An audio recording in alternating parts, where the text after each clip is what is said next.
Hello again, everyone, and welcome to another edition of This Week in the World of Football. This is episode number 333 for January 30th, 2024. I am your host, Randy Snow. On this week's show, the Super Bowl 58 matchup is set. Michigan coach Jim Harbaugh is now the head coach of the NFL's Los Angeles Chargers. And fret not, Michigan fans, they have already hired his replacement, Sherrone Moore. But I'm not here all by myself. Across the table from me, as always, is my son Adam. We are down to the final two teams in the NFL. I'm not happy about it. No. We'll talk about it. I'm sure. I'm tired of talking about it, Yeah. but this is the last time I have to, Yeah. go into that game that I'm tired of reliving already. Yeah. It was the first half was fantastic. The second half was terrible. Yeah, we'll get into it. Oh, you want me to continue? Yeah. We come to you each I ain't week. got nothing this week. Okay. What are we doing? We come to you each week from the fabulous World of Football Man Cave, located right here in the center of the football world, Kalamazoo, Michigan. We're here to promote the game of football in all its many forms, past, present, and future. Our goal is to educate, inform, and entertain our listeners with the glorious buffet that is the world of football. All this while keeping a close eye on the rich history of the game. Thanks for checking out our podcast. We'd love to get your feedback on one of our many platforms: Apple Podcasts, SoundCloud, TuneIn, Spotify, iHeartRadio, and Amazon Music. So you can simply ask your Alexa device to play the World of Football podcast. We also have timestamps down in the descriptions of both the podcast and the YouTube video, so you can go right to the topics that you really want to listen to. You can also find our podcast in its full audio form on our YouTube channel.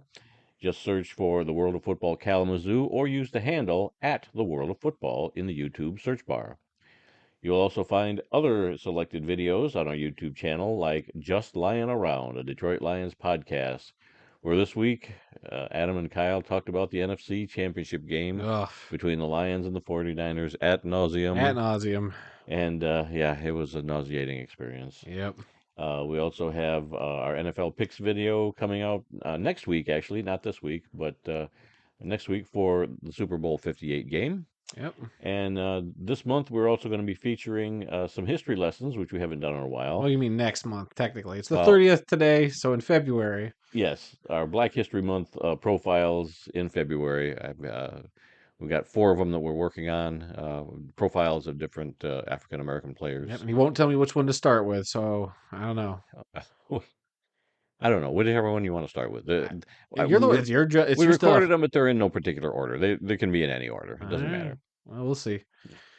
And then also, thanks to everybody for 700 YouTube subscribers. We hit that milestone yesterday. Yep. So big appreciation for all you out there who are listening and subscribe to the YouTube channel, for telling your friends, for spreading the word. We've seen a lot. We've had some nice stuff said about us, so we appreciate that quite a bit. Very nice. Yeah, thank you, everyone. Thanks to all 700 of you, and if you know 300 friends, see if you can get them to join and start listening to us. All right, so let's begin today's show with Adam, and we will start, of course, in the NFL. That's right. Well, as we know, it was conference championship weekend in the NFL. It was down to the final 4 teams, and that started off on 3 o'clock on Sunday. I kept thinking it was 3:30 that game started, so I missed the first half of the first quarter.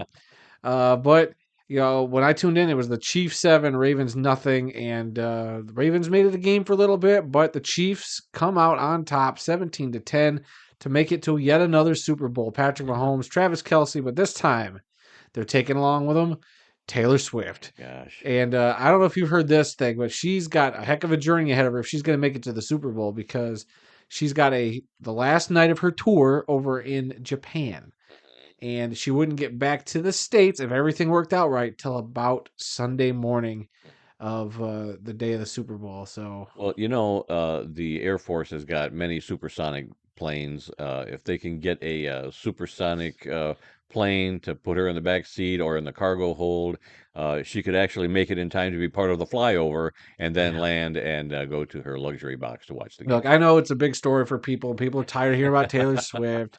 Look, I don't care. It's whatever. I don't think they cut to her a lot during that AFC Oh no, Championship game. I think there's probably a betting line on how many times will they I'm show sure Taylor Swift the during the prop Super bets on Bowl. the Super Bowl this year are going to be nuts, including all the Taylor Swift stuff, Yeah, including all the Travis Kelce and Patrick Mahomes commercials. right. It's going to be off the charts.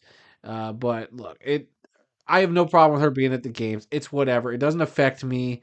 I know my girlfriend's kid is all about it, Yeah. but Most 9-year-old girls are. yeah. But look, it's whatever. There's something about how Taylor Swift has brought in over $300 million of revenue Right. or something for Yeah. the NFL. Yeah. Like, okay, I don't know where they're getting all these numbers from, but whatever. But the game itself. Let's talk about the game itself. It didn't go quite how we thought it would.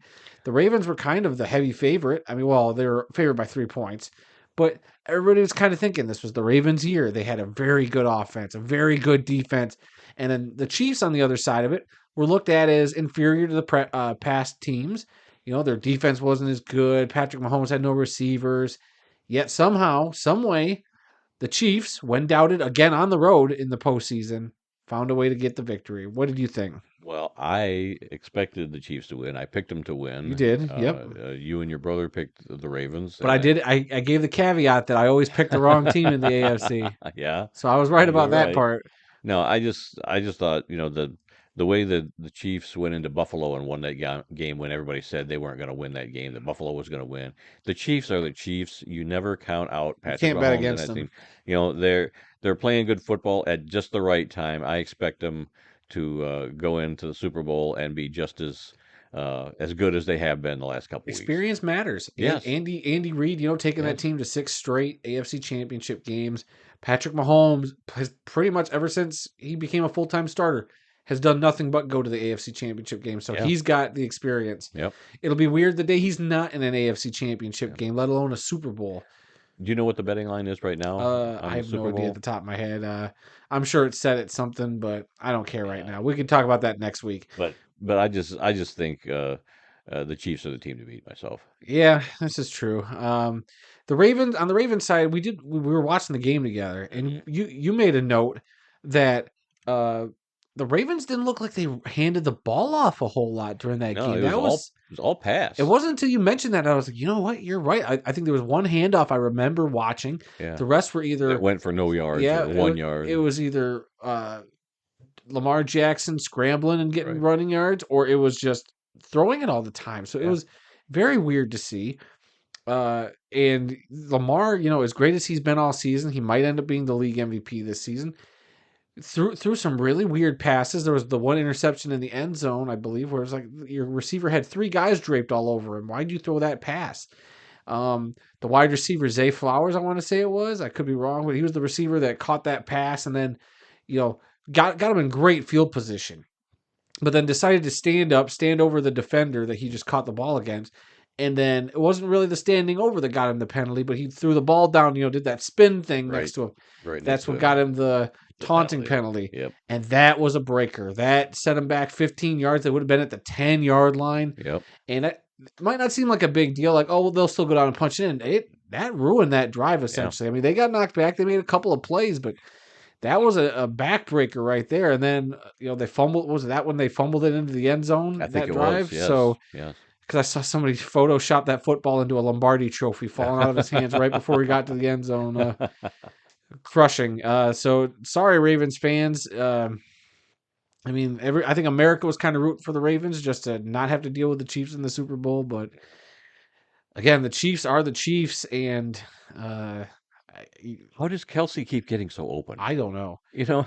But I want to say during that whole game, he was really trying to egg on whatever defenders. Like he was really getting chippy, and he was really playing the psychological game on Mm, top of his physical. Like I'm going to be a dominant blocker, because he does great blocking. He's a great all around tight end, but he was definitely getting into the head of some of those defenders because they were. Oh, you could watch some of the plays. You just saw him going at it with guys going at it with him, and maybe that's the difference between some of these teams. Like you might be more talent wise, but the Chiefs have a way of getting into your head, and that will be a factor. yeah. Because I mean, even Oh, before the game, it was Patrick Mahomes and Kelsey messing with Justin Tucker, the field goal Right. kicker for I the I saw a Ravens. bit of that, but I didn't catch it all. Yeah, I'd have to watch that again, but I guess they like they were like throwing around the kicking kick tee. the ball around Well, they were when like, he yeah, wasn't they threw looking. the kicking tee that he was about to use What were to. they all doing in the same end That's what zone? I don't know. I haven't followed up on it. I just remember watching that going like, I can't tell if the kicker's being a jerk for being down on that end of the field or if Mahomes and Kelsey are being jerks and just like walking through, messing with him and Hmm. trying to set up there. I don't know Hmm. who's at fault there. I thought teams were supposed to stay on opposite sides of the field Yeah. when warming up. Yeah. So who knows? But that's how you get into a team's head early, I guess. Hmm. All right, we done talking about the AFC Championship game? I think so. All There's right. not much more to be said about All right, that. congratulations, Kansas City. You're going back to the Super Bowl. All right, then later that night in the NFC Championship game, the San Francisco 49ers defeated our beloved Detroit Lions 34-31. A game which is going to suck for Detroit fans for a while because you had a 24-7 lead going into halftime Yep. and you lost by 3 points. They looked like world beaters in the first That half. first half, it was almost get your tickets now to go to Yeah. Las Vegas and start putting money on your team to win because the Lions in that first half looked even better than the Chiefs during that other game. I thought I did have a couple moments where I was like, oh my God, if they keep playing like this, this is a team that's going to win the Super Bowl. Yeah. And, we were riding high going into halftime. Then the second half happened, and it was just the weirdest series of just blunders and just weird, Yeah. like, not happenstance, but it's just like bizarre plays, Yep. The ball definitely bounced in San Francisco's way. literally and figuratively. Everybody wants to focus on the two fourth down calls that Dan Campbell made. Yes, maybe they should have gone for field goals yeah. in at least one of those situations. Maybe the second one. There When was the a lot one where they closer. had like the 25 or something. Yep. But that that long pass that went off our defender's face mask and the guy still caught it at the 5-yard line. Was an incredible That play. was so bizarre. And there was another one. The one-handed catch that guy made. We were chasing Brock Purdy down. Brock Yep. Purdy around, and he was scrambling, and he turned back and threw it. Across his body, across the his field. body, across field, and the guy was one-handed it over the Yeah. defender. Those sort of things. That's not a normal thing to happen. And some of our players dropped some sure passes. I mean, they were right in their hands. Guys who are just surefire Yep. locked all season. Guys Yep. who you're just like, you can depend on them. And Yep. Reynolds dropped one or two, and Amon-Ra St. Brown dropped one. There were a few passes that uh, our quarterback off. Goff, God, I couldn't even remember his name. He was off a little bit, kind of threw it happens, behind you the know, guy pressure, or a little bit got too there, high or yeah. whatever. So yeah, a couple of his passes weren't perfect, and it was just all of those things. It was everything combined in that whole second And you half. can't forget, and we don't want to be pouty Lions fans, but it was also San Francisco who didn't, psych themselves out of the game. They were down by 17 and Right. said, we are going to figure out a way to get back in this game. And they did everything they needed to do. They So just kept coming after Detroit. credit for San Francisco. We kind of talked about going into that game that these two teams, or at least I did, that they were mirror images of each other. They had pretty much the exact same kind of weapons on offense and a lot of the same type of people on defense. Maybe San Francisco had one or two more, but we figured Detroit could still hang with them. Detroit just didn't have some of the names San Fran got. And for the most part, I mean, Detroit showed you in that first half that they could go toe-to-toe and then some against that 49ers team. I mean, 4 plays in, Jameson Williams runs a 40-yard end around for a touchdown to really kick that game open. The Lions defense actually showed up and played very well in that first half. Sure, San Fran was able to move the ball. You have to expect that with some of the weapons they have. Sure. But Detroit closed it out. Jake Moody missing a field goal was a big thing at the beginning of the game. That kind of helped set momentum in Detroit's favor. But I mean, you could come out in the second half, your team's down by 17. That's mental just staying in it. We've seen Detroit do that before. Detroit being down a couple times, and they found a way to will themselves back into a game. Yep. And that's what San Francisco did. And look, like you said, did Dan Campbell make a mistake not going for the field goals? Maybe, but the field goals weren't sure things. Right. I think I talked about it on the other podcast. The Lions were 75% going for 4th and 3 all season long. Two for two during the postseason up to that point. Their field goal kicker, Michael Badgley, has a historic record of kicking from 40 yards or 48 yards or more, which is where those field goals kind of would have ended up. His career range is below 50%, maybe around 50%. And those aren't the odds you want. I think Dan Campbell, he did say that he wanted to be aggressive to get the momentum back, which the Right. momentum's a real thing. You could Right. feel it watching that game. So I get it. And they were plays that if they would have made it, we wouldn't even be, what would we be talking about? Probably Right. talking about the Lions in the Super Bowl, just Right. because they would have connected on a couple of fourth down plays. Yeah. Different game. Yeah. So you can't blame Dan too much. It's easy to It's his pile on. style. It's his style. It's easy to pile on him on the back end. I think a lot of it, and I talked about it with Kyle.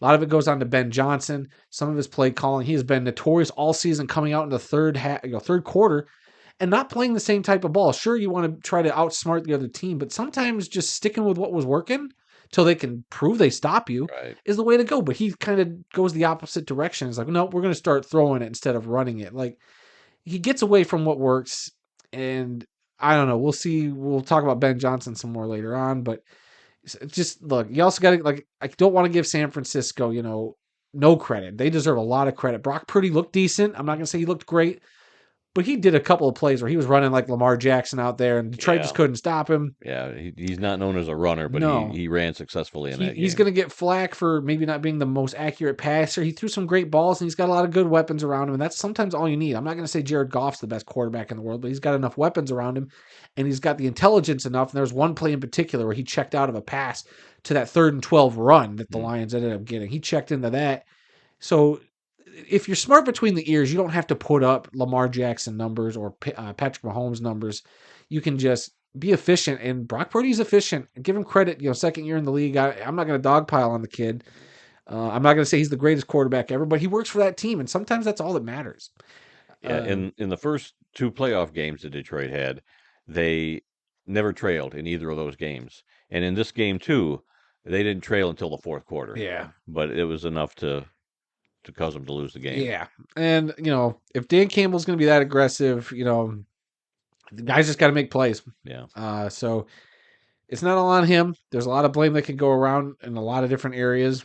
But the one thing that gives me hope, and I think it gives a lot of Lions fans hope, is that this team has done nothing but improve under the ownership and the front office that they put in place since Sheila became the owner, and Dan and Brad came along with Chris Spielman, kind of in the front office. They have really, every year they've been able to improve on what they had. They see what they got, and then the next year they improve. And the Lions going into this offseason will have very few free agents, or at least free agents of like the starting variety. They might have a couple, but if they can bring in guys, they have a lot of good cap space. We'll see if they redo Goff's deal, because he's going to be going into the last year of a deal. Right. And we'll see if they start getting some contracts for some of these younger guys like an Amon-Ra or a Penei Sewell, lock them down for years to come. Spread that money around, because Brad Holmes, I think, has been pretty good about where he spends his money, free agent-wise, and for keeping guys. So that'll tell a lot during this offseason, too. And the offense and defensive coordinator search, which we will talk about. Yeah. Didn't you say that the Lions had $66 million in cap space? I believe so. Of the 4, I saw a stat on Twitter, of the 4 teams left, the Lions had like $60 million. And the other teams, I want to say, were below 12. It was like 12, 5, and like 1 million in cap space going into the offseason. Well, I am happy to see Brett. We'll talk about Jared Goff come back. I mean, I have no problem. I think he's the right quarterback at this time for Detroit. He had I think after that Dallas game, he threw those couple of bad interceptions. Then he led the drive to kind of come back. I think after that point, he has looked pretty efficient. He still throws 1 or 2 balls a game that you kind of go, yikes, that could have been picked off. Right. But for the most part, he's been efficient. He's been very smart, I think very smart where he throws the ball most of the time. Right. So I'm cool with keeping him around. But unless Brad Holmes' plan is to move off of him this offseason for a younger quarterback, which we don't know. I'm not saying that's the plan. I don't know. But I put my trust in Brad Holmes to go into the draft. What'd you say? We have 4 picks. We have 4 picks in the first 3 rounds. I mean, that's pretty good. We could do some trading around or whatever. But I just know that he's going to find the right guys to help this team. Cornerbacks, defensive linemen. And that's where mostly all on the defensive side of the ball is where we need the help right now. So linemen, pass rushers, linebackers, safeties, you name it, he'll find them. Yeah, here's hoping. But so that sets up, which should be the Detroit Lions in the Super Bowl, but they didn't win. I get it. The 49ers beat the Lions. Congratulations to the 49ers. What a good team they are. Yeah. So that sets up the Kansas City Chiefs playing the San Francisco 49ers in a rematch Which Super Bowl was it that this is a rematch It's of? like It's like 4 years ago, I yeah, think. 4 years I ago. The forget which last one. time the elections happened. So Yeah. I saw a thing that said it was Trump versus Biden, Chiefs and 49ers in the Super Bowl same year. So it's all over again. It's repeating. But we'll see. So that game will be on February 11th. So we got to deal with the Pro Bowl games this week. Yeah, Ugh. I'm Did not you see the Chiefs gonna pay post? attention to this. The Chiefs are going to wear their red uniforms. I saw the headline. I didn't read the Did article. you see at least a picture of what Patrick Mahomes' jersey looks like? No. It is patchwork nightmare because the Chiefs already have the AFL patch. Oh, okay. So I'm sorry for you guys out there listening because I'm doing visuals with my hands for Randy. There's a patch on the left for the AFL, Right. and then the captain's patch is getting moved Okay. up there. They already have the Mrs. Hunt patch. Oh, yeah. Her initials. Yep, and then the Super Bowl The Super patch. Bowl. So they got 4 They're gonna have patches 4 on the front of patches their if jersey. they're a captain at least. So like Patrick Mahomes, they showed his. It's got 4 patches. Wow. It just looks like a mess. Wow. Um, I was curious, like if the Lions were because the Lions had the 90th anniversary patch this season. I Right. was wondering how that was going to work because I was like, yikes, you're gonna have to wear the Super Bowl patch, Yeah. and if you have a captain's patch, like how's that going to look? And I'm going to tell you right now, Patrick Mahomes' jersey looks too busy. And one last thing about Detroit, they get the 29th pick Oh, in this year's draft. which means the Ravens get the 30th. And that's probably the latest they have picked in I think any it is. draft I think you and I determined that was. since '92 or before that even. Yeah. Because it's one of their best seasons ever, and they've played farther into the month of January than they've ever done before. Um, Getting the lowest draft pick that they've ever had before. So those are the things that go along with winning is you get a low draft pick. Yeah. But I think Brad Holmes knows what he's doing, and he'll make it work. Yeah. So, all right. We're sorry to bore everybody with our Lions talk. But again, congratulations to the Chiefs. Congratulations to the 49ers. You guys deserve it. You guys definitely played your butts off. And I will not take that away from them. I mean, as much as I will say the Lions should have taken it, I Yep. think a lot of people thought the same thing. You Should've played won such a that great game. half. They just let it slip through their fingers. Yep. But San Francisco did what they had to do. And I'm never going to take that away from them. Like they deserve it in the end. I think Detroit should be there, but congratulations, San Fran. All right, let's move on to some NFL news. Michigan head coach Jim Harbaugh is now your new head coach of the Los Angeles Chargers. That was rumored for a long time. I Yeah. didn't know if that was true. I didn't know how much validity there was to it. He went back after the national championship game back to Ann Arbor, for the parade and all the awards and the speeches and everything. And as soon as all that was done, he was back out in California with his agent talking to the Chargers, and it's a done deal now. I mean, we figured this was going to happen. He's going to find an NFL head coaching gig. I think it stinks for Michigan fans. We'll talk about their replacement in a little bit. But for Harbaugh, I think it's kind of cool that, he played quarterback at Michigan, became the head Right. coach of Michigan. Right. He played quarterback for the San Diego Chargers.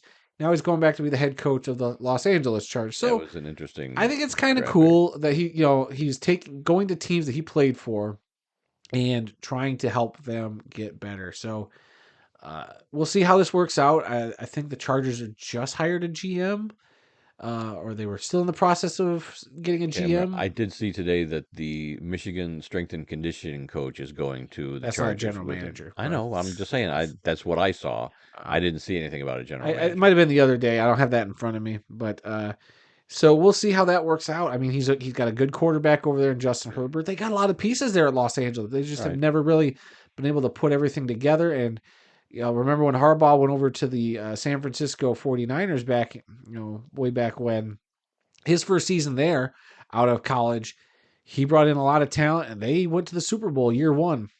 So we'll see what he does. I think it is a big advantage for him having just been in college and looked at a lot of the college guys. Yeah. I think that'll be an advantage going into the draft for the Chargers. So we'll have to keep an eye out for how they draft. We'll see if any Michigan men Yeah. I wonder end up on. how many Michigan. I don't think you'll see players. J.J. McCarthy drafted over there No, with Justin but Herbert there. I But don't know about Karen, the running back, yeah, a few other guys. yeah. It's not Karen. What's his name? Dang it, you're making me forget his name. But I know what you're Whatever. talking about. The Yeah. running back, Yeah, the Blake short one. Corum. That's his name. Corum. Yeah, we'll see where he goes. He'll be an interesting one to watch. But So we'll see. The Chargers, I think, with Harbaugh now as their coach, I'm gonna my early prediction for 2024 is the Chargers will at least be a playoff team Mm, under Jim Harbaugh. we'll see. So yep, We shall see. All right, and the Rams defensive coordinator Raheem Moore, who's only 47 years old, is hired as the Atlanta Falcons' new head coach. He was with the Rams for 3 seasons and was part of their Super Bowl win a few years well, ago. he was also the interim head coach in Atlanta several years ago. So Really? yeah, very interesting that they went that route. The rumor was, the Falcons were circling in on Bill Belichick, but a lot of speculation is maybe they didn't want to invest in a Bill Belichick that's only going to be around for 2 or 3 years to Yeah. get his record and Yeah, leave. he's only there for 15 wins, and then maybe Yeah, I'll retire and after does he that. bounce after that? I think that scared the Falcons into going back to Raheem Morris, a guy who again was their interim head coach there for a little bit. Hmm. Now he becomes the full-time head coach there. So good for him. He's a good defensive coordinator. I've always respected a lot of the defenses he's coached, especially with the Rams the last few years. They've had pretty decent defenses over there. Hmm. So good luck to him. Yeah. And another head coach being hired, the Carolina Panthers hired former Buccaneers offensive coordinator Dave Canales, who's 42 years old, as their new head coach. Before he joined the Buccaneers, I think he was only with the Bucks just last year was his first year there. Mm, But before that, he spent 13 years with Seattle, and I think he came from USC along with Pete Carroll. Pete Carroll. Yeah, Uh, yeah, from what I read. So congratulations to him. Hopefully he and Baker May or not Baker Mayfield. Who's the Bryce quarterback? Young. Bryce Young. Yes. Hopefully he can work with him and I mean, look what he did. I think get he him helped to reach his Baker out. I potential. mean, Yeah. Baker already was, I thought, a decent quarterback, Mhm. but Baker really, made some strides this year. And who knows how much credit goes to the coordinator here, now the head coach, Canales. Yeah. So very interesting because I wasn't sure where the Panthers were going to go head coach wise. There's a guy we'll talk about in a second that I thought they were definitely aiming for, but was definitely surprised by that hire. So that means out of the I think it was a total of 8 different teams that had I head believe so. coaching Yeah, it was a vacancies. quarter of the Six have league. six have been filled now, and so only the Washington Commanders and the Seattle Seahawks still have openings. But one guy that won't be going to either of those teams is Lions offensive coordinator Ben Johnson. He's informed both of those teams today that he is staying with Detroit. Yeah, I guess Washington had personnel in Detroit to interview, and Mm, that story came out like a little bit before we hit record. I was at work and saw that, and I was pleasantly surprised. I was definitely prepared to move on from Ben Johnson, yeah, I know you were. but I mean, if he can correct some of his third quarter play calling, Yeah. try to run it back. I mean, a lot of it worked. You just got to fix what wasn't working. So we'll see. They just need to, once they put their foot on the gas, they don't let up until the clock's all zeros in Yeah. the fourth quarter. So we'll see. And because I was exchanging texts with a Washington Commanders buddy of mine who last week or the week before was saying, "Hey, thanks for Ben Johnson. We're really excited." And I texted him today and sent that picture of breaking news, and he's like, "Well, we didn't want him anyway." I have to read his text verbatim because it was a pretty good response he sent me. He goes, "We didn't want him anyway. Dude runs instead of kicking field goals. Very smart." Then at halftime, he had all backs and receivers put their hands in a bucket of oil, and I was like, "Yeah, okay, buddy." I'm sure that didn't happen that way. It's definitely not. But I mean, look, I think a lot of Detroit is pleasantly surprised that Ben Johnson come back. Yeah, This is the second offseason in a row now where he flirted with head coaching right. and came back. And look, I'm going to be very honest with you. I don't think he's head coach material. Well, I mean, he doesn't really show a whole lot of personality. I'm not saying that's what makes a good head coach or not. But when you see a lot of these coaching candidates, you see guys who are a little more at the front of a program. And I don't know. I just don't have a good vibe about Ben Johnson leading a whole team. Leading a unit like the right, offense right. was one thing, but as a head coach, I've been very skeptical about that just for the last 2 years, especially. So it's not a knock on him. Maybe he still needs a little more experience. Maybe he doesn't want to run it back with Detroit again because he feels like they were that close to a Super Bowl and he thinks Unfinished they business. can do it. So we'll see. And then Aaron Glenn, their defensive coordinator, still interviewing for jobs. We'll see if he comes back or not with Detroit, or if he gets one of these final two jobs. I mean, if Washington went all the way to Detroit, they're at least saying we're leaving with one of these guys. So if Ben Johnson's staying, then maybe we'll be finding out that Aaron Glenn's going to Washington here in a matter of minutes. So Who no knows? breaking news yet. Okay. All right. Let's take a look now at what's going on in the world of college football. I had the story last week. I forgot to include it, but over in Japan, they played a game called the Dream Bowl last weekend, and it's a it's a all-star game between a bunch of Ivy League all-stars here from the United States against a bunch of Japanese all-stars. And Japan finally won this Dream Bowl game for the first time ever by the score of 10-5, which is a weird score. But Japan was 0-10 since this series began back in 1989. Wow, that's my lifetime. Yeah, so they played 10 games, and finally, after 9 straight losses, the Japanese All-Star team finally beat the Ivy League All-Stars. So congratulations to the Japanese All-Star team out there. Um, yeah, I had to look back at last week's script because I thought I'd already covered this, and when I realized, oh wow, I didn't put it in last week, and Yeah. I totally meant to, because I was talking to Greg James, our man in Japan, about this, and he confirmed it. But yeah, I guess I just forgot last week. I need to know how this game came about. This might be a history lesson in the making there, Randy. Oh well, Why is the Ivy League going over to Japan for this? I'm very curious. that's a good question. I don't know. We'll look into it. All right, the University of Michigan has hired their own offensive coordinator, Sherrone Moore, who's 37 years old, as their new head coach. He went 4-0 as the school's interim head coach this past season. He becomes the 21st head coach in school history and the first African American head coach at the school. He signs a 5-year, $35 million contract, so that's about $6 million a year. Not a bad gig. No, I mean, the University of Michigan's got resources. He's already led the team in right. He's been with the several team. big profile. Penn State, Yeah, ranked game. Then he had to play, I think it was Maryland. Then you got Ohio State, right. where Ohio State at that time was the number one team in the country, and Michigan went in and beat them. Well, it was in Michigan, but you got that big win with a Jim Harbaugh not there. But you have to give credit to Harbaugh for building up that program. Yes. And it kind of helps Sherrone Moore. Like, all right, cool, everything's already in place. Everybody knows their job. He I just knows have to go. he knows the players, he Yeah. knows the system, Yep. So he's now right there. I'm hoping what the University of Michigan did while Mr. Harbaugh was out flirting with the Los Angeles Chargers, and they were probably secretly going, all right, Sherrone, we're going to probably make you the head coach once Jim makes it official. I hope they went around and got all those assistant coaches contracts and said, you guys are staying. Jim can't take none of you. Yeah. Clearly, they didn't get to the strength and conditioning guy like you were talking about. But, because I think Michigan's success will probably hinge on them keeping a lot of those guys and, letting Sherrone Moore kind of, remain comfortable with the guys he's got there. And then maybe in the future, he'll build what he thinks he needs to add. But I think Michigan's built that core foundation there that where, not much has got to be done or changed. They're in a good spot.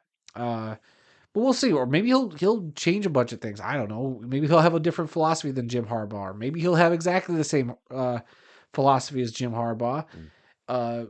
So, hard to say. It'll be very interesting to watch. They're going to have a very tough schedule this year. They play Washington again. Yep, I think they go to Washington for that game. They play the University of Texas. They're coming up. The Longhorns are coming to the Big House. Then you add USC to the schedule.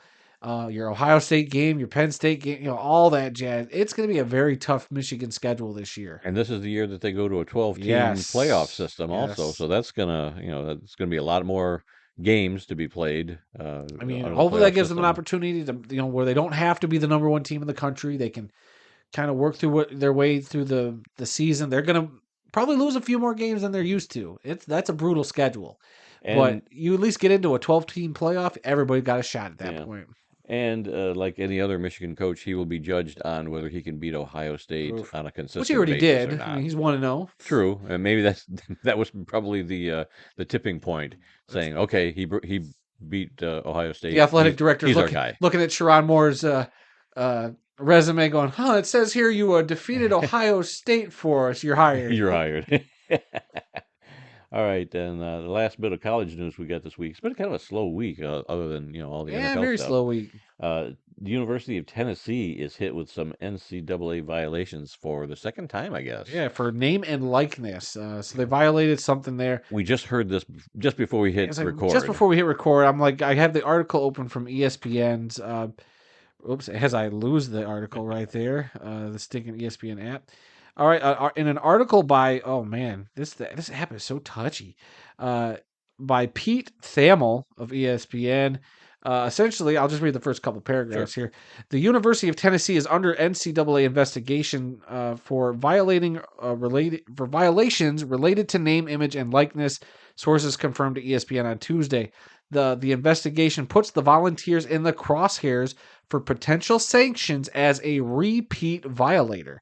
Tennessee is fresh off of an NCAA ruling in the summer of 2023 in which it was charged with 18 level 1 violations and fined a record $8 million. Wow. The scope and breadth of the current allegations, according to sources, include the potential for the enforcement staff to charge multiple level 1 and level 2 violations.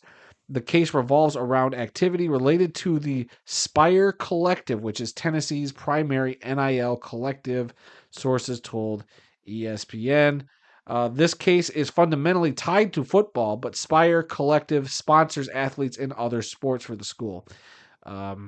So, Yeah, well, that's interesting. I mean, we knew this name, image, and likeness stuff would be very touchy, but I vaguely remember them being caught with some violations previously on this. I yeah, didn't I remember all the vaguely details. recall it. Maybe we Yeah, touched on it over the summer, but yeah, I mean, I thought this name, image, and likeness would alleviate a lot of issues.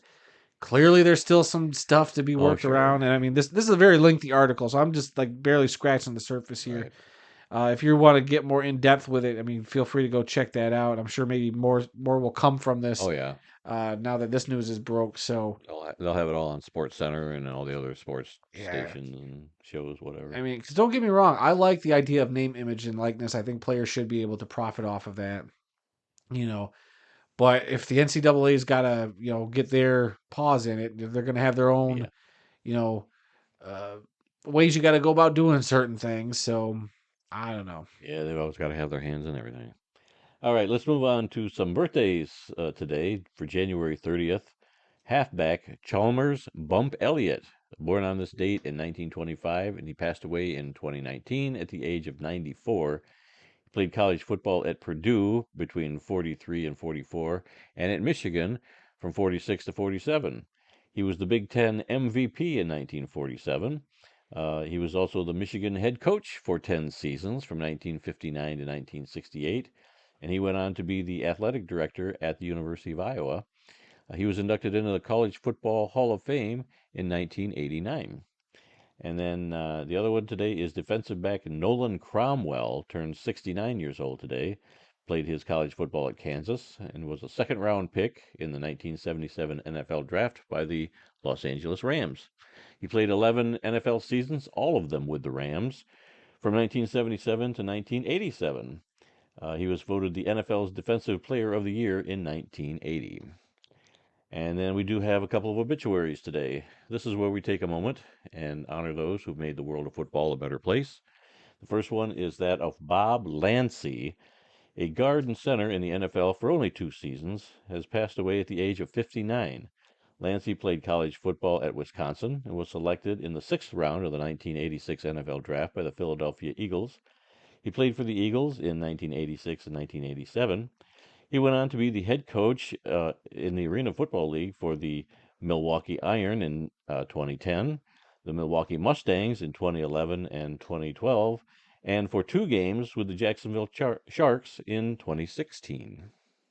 All right, our final obituary this week is that of Bruce Covington, a guard and tackle in the Canadian Football League for 5 seasons, has passed away at the age of 57. Covington played college football at Weber State and was selected with the first overall pick in the 1992 CFL draft by the Calgary Stampeders. He played his entire career with Calgary from 1992 to 1996 and won a Grey Cup title with the team in 1992. Now, I've always wondered, is that Weber State or Weber State? I've heard it both ways. I'm not It sure. might be Weber State, Weber. I think Maybe Weber would be with two B's. maybe. I've always pronounced it Weber State in my head. Yeah, I think it's Weber Maybe State. it's Weber I State. could be wrong. Weber, potato, potato. All right, and finally today, our upcoming events calendar.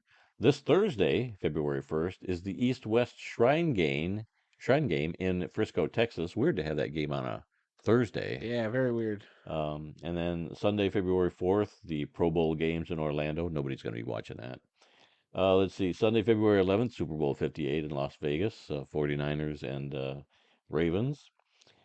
Thursday, February 29th through Sunday, March 3rd, the NFL Scouting Combine in Indianapolis. It's that time already. The Underwear Olympics. Yeah. Saturday, March 16th, the Indoor Football League season begins.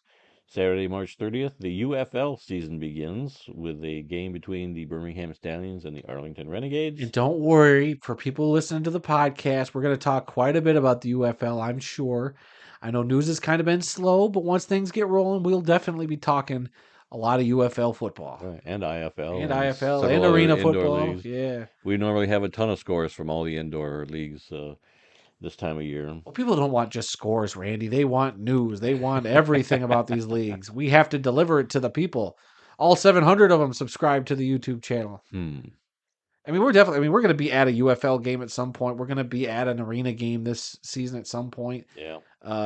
I'd even be down to check out an IFL game, but I don't know how close they are to Yeah, us. they're not a lot of them close to us, but I mean, definitely. Green Bay, Well, yeah, that's true. Quad City. We've been there before. We've We've been been to Green Quad Bay. City before for arena True. football, Yep. but now that they're in the IFL, I mean, we could make it work We if could our do it. schedules worked out. We But could do it. we're primarily looking Hey, at CFL. My schedule is wide open. You're the one that's got a Yeah. job you got to Hey, work at. look, so. we're talking about a CFL game at least, Yeah. UFL game at least, and arena at least. Yes. So we're at least going to experience those in person this year.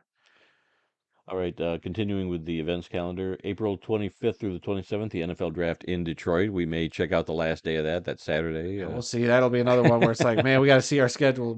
Schedule. Depending on weather and what's going on at that time. And then finally, December 27th, the 33rd Arena Football League season kicks off. And we were going to go to a game in Nashville that day, but we were also going to go to the NFL Draft. So, man, decisions. I mean, I don't know. I'm down with either or. Looks like we're kind of already narrowing down a game to go to in the Arena League season. Yeah. So, well, we've never been to an NFL draft. I've never been. Yeah. So it would be nice to say. How often is it going to be in your backyard? Yeah, so it may not ever come to Detroit again. So we probably should take that in at least for a few hours on the Saturday. I'm sure the closer we get, the more we can probably figure out. Like, okay, let's go about it this way, or maybe we could go to the Thursday night, see the overall picks, or we just go Saturday and check out the 5th round guys. Well, we'll see. We'll work it out as it gets closer. All right. Anything else come across your phone before? I have not seen any more breaking news, at least on an NFL level. So we should be all set. All right. Let's wrap this up. That's all the time we have for this week. If you learned something during this podcast about the incredible amount of diversity that exists in the world of football, then we have done our job. Visit our website at theworldoffootball.com for news, links, upcoming events, original articles, videos, and more. Our email address is info@theworldoffootball.com. You can also follow The World of Football on Facebook, X, and Instagram, where the address for all three of those is TWOF Kalamazoo. New episodes of this podcast are posted on Tuesdays and are available on SoundCloud, Apple Podcasts, TuneIn, Spotify, iHeartRadio, and Amazon Music. So you can simply ask your Alexa device to play the World of Football podcast to hear us on whatever Alexa devices you may have. You can also find the full audio version of this show on I lost my place. On YouTube. Search YouTube for the World of Football Kalamazoo or use the handle at the World of Football in the YouTube search bar. So please spread the word, subscribe, rate, review, give us a like, leave us a comment, let us know what you think, and please come be a part of the football conversation. I mean, we hit 700. Mm-hmm. I think we're sitting at 702 last I looked. Okay. We always try to interact with commenters, as long as they're appropriate comments and as long as, we try not to get political. We don't try to, get any, no Swifties. Yeah, well, hold on. Let's. Who's the man with the Swifty sweater from Christmas. I am giving that to my I sister. see it sitting over there. Yeah, no. My sister wants it really bad, so I'm like, you can I have mean, it. you got to at least wear it for the Super Bowl. Come on now. No, I don't think so. I should get it to her before the Super Bowl. That Oh, way there she you go. can wear it There you for go. that. And remember, folks, some people may love football more than we do, but nobody, and I mean nobody, loves more football than the two of us Maybe sitting here Taylor in Swift Kalamazoo. does. I don't think so. Are you Until sure about next, that? I'm pretty sure. I don't know. She's there at a lot of Chiefs games. Until next time, when we'll try and do a better job. Yeah, right. I'm Randy Snow. And I'm a Swiftie in training. God. We'll see you all next week.